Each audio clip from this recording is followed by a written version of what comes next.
Prosecutors in Miami-Dade County, Florida, have released disturbing evidentiary pictures regarding a teenage boy who allegedly stabbed his mother to death. This is the case of Derek Rosa. In a still image from surveillance footage dated October 12, 2023, the victim, Irina Garcia, 39, is in bed holding what appears to be her 14-day-old daughter. The lights were on. It was 10:23 p.m. In another still, timed at p.m. that night, a male figure stands, arm outstretched over the bed in the now darkened room. Derek Rosa is 13-year-old, confessed to stabbing his mother over 40 times, searched for information about killing people with knives, and admitted to the brutal killing. To investigators, a detective testified at a hearing for the teen on Thursday. "I woke up, I grabbed one of the kitchen knives, and then I went to her room. And then," he's heard saying, trailing off. "It's okay, you can say it," a detective tells him.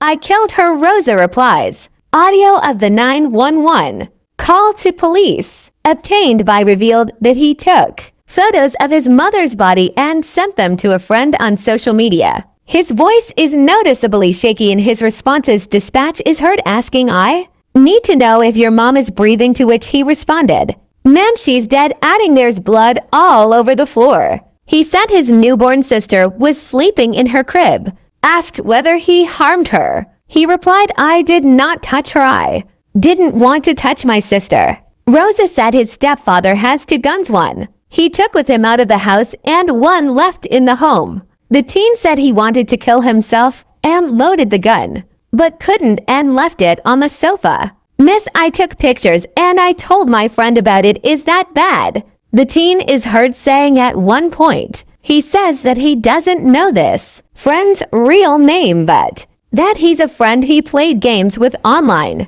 "I didn't delete the pictures off my phone, but I sent them to him and I told him I was sorry and said goodbye to him," the boy said. Dispatch asked him why he killed his mother, but his response was redacted. At one point, Dispatch said, "You stabbed her neck." Once again was redacted. "Where else did you stab her besides cutting her neck?" and his response once again was redacted. Officials said that the baby is the teen's half-sister and that the mother's husband is the teen's stepfather, who was out of state when the slaying occurred. Before he killed his mother, he searched Google how to kill someone. How to kill someone with a knife. The person who is killed with a knife will die easily. Derek lived with his mother and his stepdad.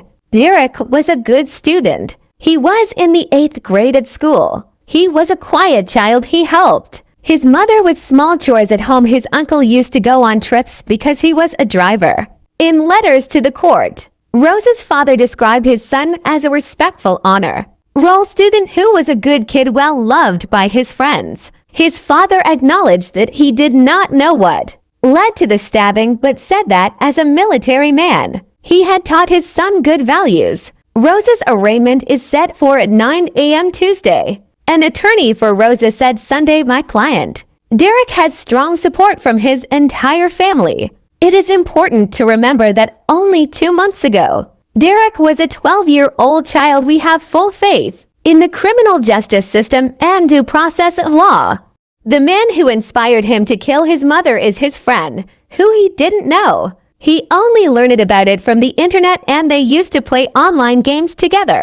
And when he killed his mother, he sent her the pictures he took of himself and the ones he took of his mother. So it is important for you to know what your kids are doing. They might change their mind about a bad person, which they learned online. Rosa faces life in prison if convicted, as the U.S. Supreme Court has ruled that the death penalty is unconstitutional for juveniles.